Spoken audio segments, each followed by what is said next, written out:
So, eto na naman tayo guys. Luto serye na naman tayo. Gagawa tayo ng shawarma rice. Mukha naman madaling gawin to. Kita nyo naman at kinakain ko na nga.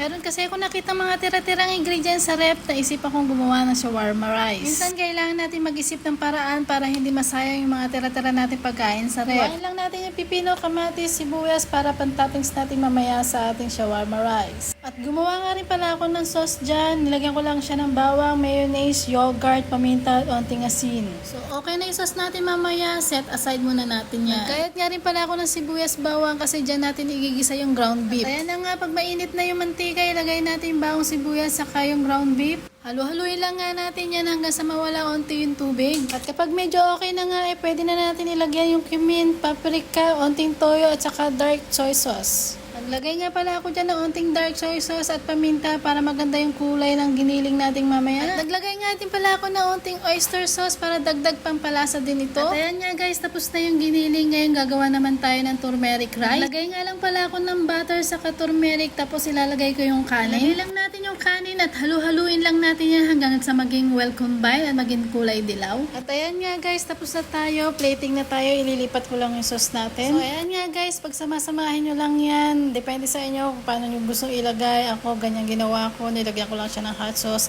garlic sauce, tas okay na yan. Try nyo din to gawin to sa bahay nyo guys. Madali lang naman siyang gawin. Kayang-kaya nyo yan. Kainan na!